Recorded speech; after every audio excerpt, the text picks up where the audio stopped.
सोनम वांगचुक यांची प्रकृती खालावली. वांगचुक यांना पोलिसांनी रुग्णालयात नेलं. पोलीस कारवाईनंतर जंतर मंतरवर गोंधळाचं वातावरण.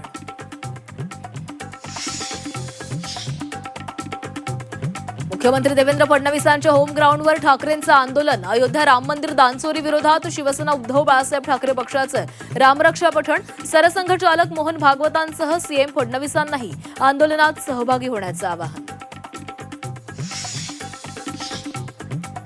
उद्धव ठाकरेंच्या आंदोलनाला भाजप नेत्या नवनीत राणा उत्तर देणार. अमरावतीच्या हनुमान गढीवर राणा हनुमान चालीसा पठण करणार. पुन्हा ठाकरे विरुद्ध राणा संघर्ष पेटणार.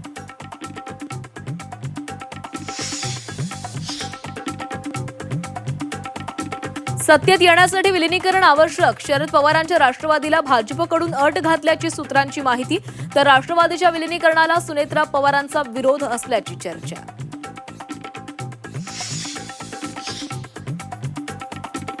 सांगली मिरज पंचायत समितीमध्ये काँग्रेसला धक्का. तन्वी कमलेकर यांचं सभापतीपद रद्द. कमलेकर खासदार विशाल पाटलांच्या निकटवर्तीय.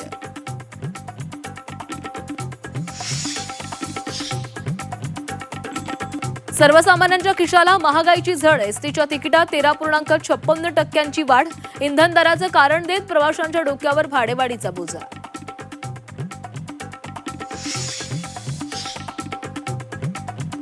राज्यातील डॉक्टर सोमवारी संपावर. कल्याण डोंबिवलीतील डॉक्टरला झालेल्या मारहाणींविरोधात एल्गार.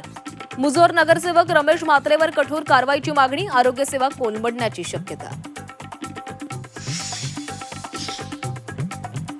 राज्यात 4 दिवस वादळी वाऱ्यासह पावसाचा अंदाज. कोकणासह घाटमाथ्यावर जोरदार बरसणार. पुणे, सातारा, संभाजीनगरसह 20 जिल्ह्यांना येलो अलर्ट. तर 20 जुलैनंतर राज्यात सर्वदूर पावसाचा जोर वाढणार. रत्नागिरीतील रघुवीर घाटात मुसळधार पावसामुळे दरड कोसळली. सातारा आणि रत्नागिरीचा संपर्क तुटला. दरड हटवण्याचं काम युद्धपातळीवर सुरू.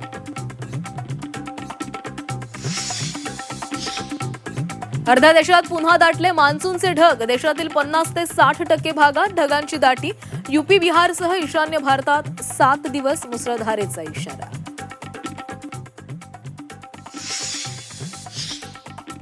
महानष्टपैलू क्रिकेटपटू सर गारफिल्ड सोबर्स यांचं निधन. 89व्या वर्षी घेतला अखेरचा श्वास. क्रिकेटमधील एका युगाचा अंत झाल्याची भावना.